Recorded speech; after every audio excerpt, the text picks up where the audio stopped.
All right, kids, here we are again. This is the Lobbycast, episode 375. We are here once again, or by we, I mean I, flying solo, your host, Erin, bringing you a little bit of news, a little bit of nerd stuff, a little bit of weekly watches. So hopefully you'll learn something, or at least, be a little bit entertained for a few minutes. Um, well, first of all, let's start off with the news and let's see what happened this week. Nothing, I don't believe, terribly tragic. I hope I'm didn't miss anything. So, but in that regard, let's kick it off. Let's get the sad stuff out of the way first. Once again, talking about the huge loss of Prince. There are some more rumors coming in about what may have caused his death, and I'm still not comfortable talking about it yet because they haven't finished everything up with toxicologies and gotten all the information in. Another tidbit, though, that did come out, however, apparently Prince did not leave a will. And despite the fact that he had no children, he apparently had quite a few dependents. According to his sister and several half siblings, apparently he was kind of supporting most of his family. So there's been some, legal back and forth about what to do until the estate is settled. And apparently somebody that stepped up to help Prince's family was comedian George Lopez. Apparently they were very close friends, and George Lopez so far has put $20,000 out for Prince's family to keep them afloat until this legal wrangling is done so they can figure out who's getting what and what his siblings are going to do because of his untimely death. So George really stepping up for his friend's family and making sure that they're taken care of. So sounds like he's a pretty good guy. Good for him. In other entertainment news, hopefully more happy, less depressing stuff, they have named a few people this week as far as who's going to be playing what in upcoming Nerdfest movies. Now, as far as the new Star Wars series are going to go, there has been a lot of talk about who was going to play young Han Solo, and that question was finally answered this week. Not for the first time on this podcast, I'm going to be saying I hope I pronounce this right, and please forgive me if I don't. But the gentleman that is going to be stepping into the fray as young Han Solo is, check my notes here, Alden Ehrenreich. Now, he is best known for his work in Beautiful Creatures and more recently some other movies like Stoker. And he's a very interesting actor, so I'll be really interested to see what he's going to do with this role. And it's a very iconic one, so he's got some big shoes to fill. So very big roguish boots to wear here, so we all wish him luck with that. But given his work in things like Hail Caesar and some other movies, I'm sure he'll be able to just kill it. So good luck to you, sir. Now we also have another little, movie news on the horizon. And again, for the second time during this podcast, I'm going to have to say, I really hope I'm pronouncing this correctly. I recognize his handsome face very well, but his name is Joe Manganiello. Here's hoping I said that right. Now, the news involving this very well-regarded actor, I believe, is the fact that he got the green light to do a movie about rock band The Smiths, and he got it from none other than Morrissey himself. So this is big news for people like me that are fans of The Smiths, that we've kind of been wanting something like this for a while, especially since we discussed last week how the Freddie Mercury biopic is off the table. Maybe this will be something to kind of fill that need for a little while. And the fact that Morrissey himself, who has been resisting that idea for a long time, signed off on it is very, very cool. So we're all very happy about this. So good luck to you as well, sir. Now, in other news, this is more music news. A good bit of news hit us today, or earlier today, actually. Radiohead will be releasing their first album for the first album since 2011, I believe. And the digital copy will be hitting first. That is going to be available on the 8th, which is going to be tomorrow, actually. And then you can get, I believe, the hard copy June 17th, if that's more your thing.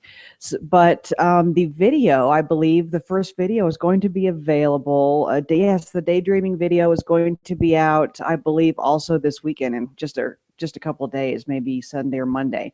So good news from that front. We've been wanting that for a few years, and we're finally getting it. So thanks, guys. We appreciate it. Now, next up, for some TV news, Supergirl. For those of you that watch that show, I'm not one of them, but host Jeff has been looking at that show occasionally, and apparently they're a little up in the air about whether or not it's going to be renewed right now. Now, apparently, the cost of producing the show is what has gotten a little prohibitive. However, for those of you that are fans of Supergirl, there are, maybe it'll be renewed, maybe it won't be. If it's CBS does not renew the show, there's another maybe in there for the CW picking up the show and the cost of making it. So I get that that's a lot of maybes, but that's about all I have to work with right now. So keep fans of the show, keep your fingers crossed for some definite answers and for a continuation there. So good luck to you on that. Now, I think next, of course, we have to talk about some big news with Game of Thrones. There will be a little bit of a spoiler thing here, so if you haven't seen the show yet, plug your ears, and I'll do this when we're done talking about it. So I'll give you a second to walk away, get a soda, drink coffee. Okay, everybody ready? All right, now the big news, it's on the cover of Entertainment Magazine. They did a special issue about it, and the internet's blowing up. Ending months of debate, Jon Snow is alive. And fans of Game of Thrones were celebrating in the streets. I think the internet kind of exploded. There's been so much debate about whether or not this was going to happen. I remember, and I don't even really watch this show regularly, but even I was aware that there was a lot of buzz about this, and the littlest thing could set it off and make, send people into a frenzy again. A few months ago, several people noted that actor John Harrington had his hair still. He hadn't gotten rid of the Jon Snow look, and that set off more debate about whether or not, oh gosh, is he dead? Is he not?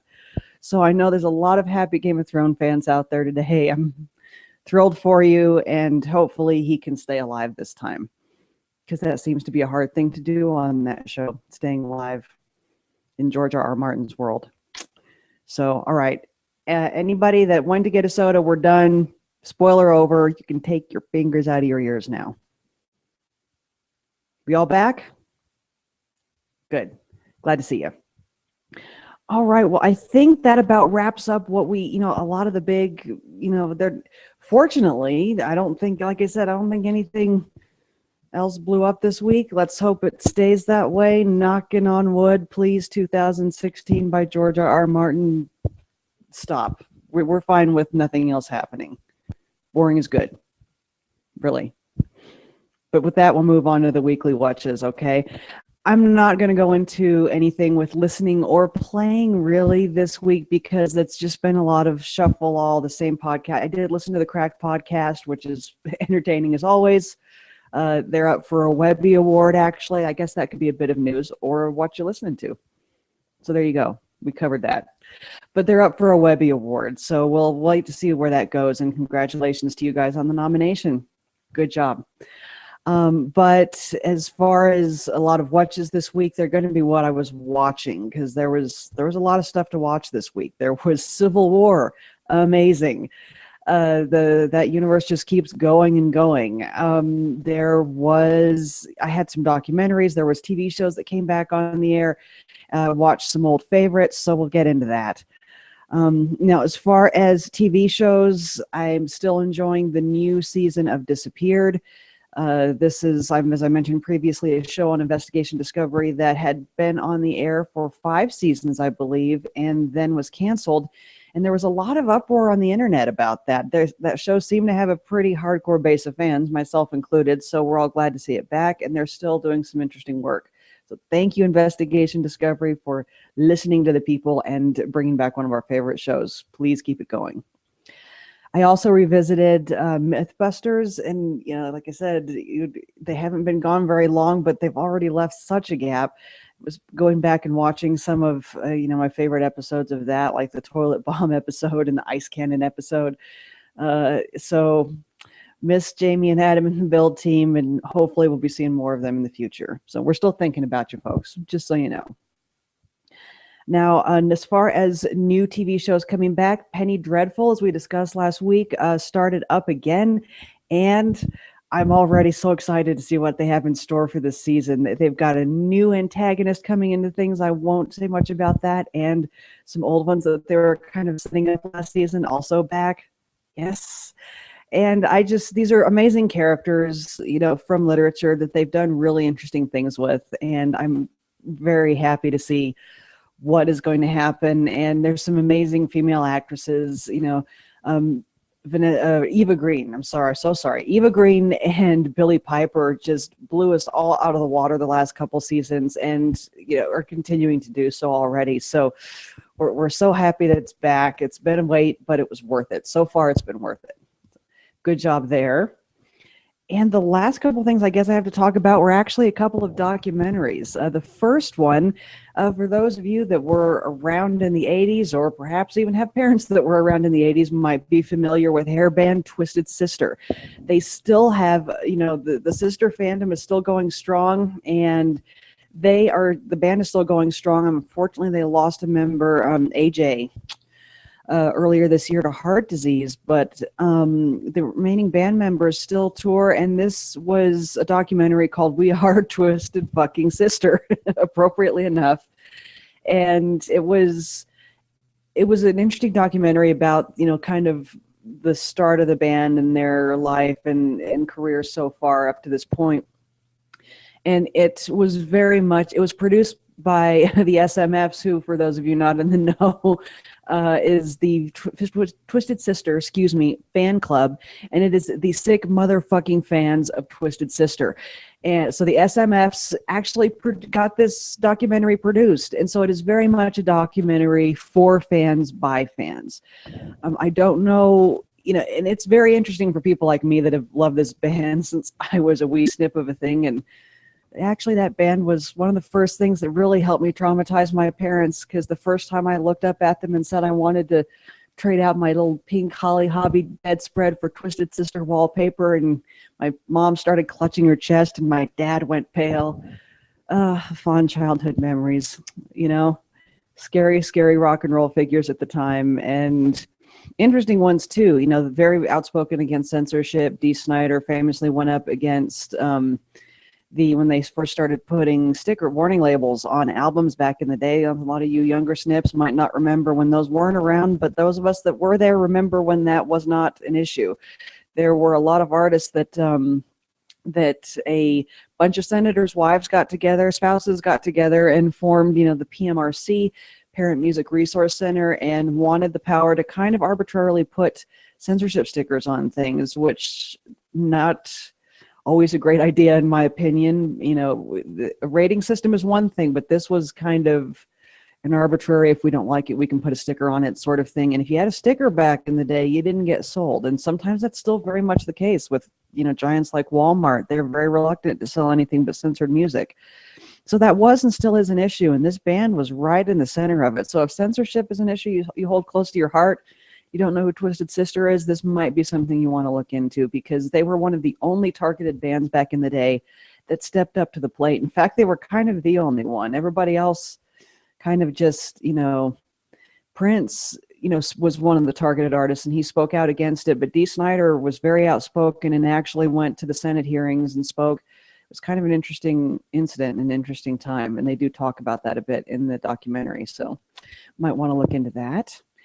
And my last What You Watchin' would be one. It's called Brand: The Second Coming.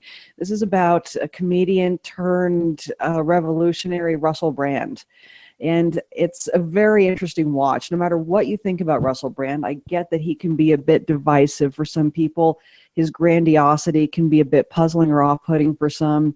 But he's really, this last few years, kind of walked away from movie career and various other things to dedicate himself to speaking out for the common man, I guess. And say what you want about him, he seems dedicated to it. And this is a documentary looking at that transformation. And it was actually a very interesting piece of work. It was well paced, it was well put together, and it talked to a lot of different people of varying viewpoints. So it wasn't just a documentary that catered to one viewpoint. And it, Brand himself talks on it, and they also talk to a lot of political figures, pundits or talking heads to see what they feel about him and other celebrities, and just, your average Joe on the streets to see how they're affected by all this. So I believe Showtime was airing it, and hopefully that'll be streaming soon, I believe.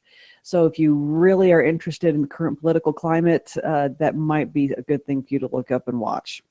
All right.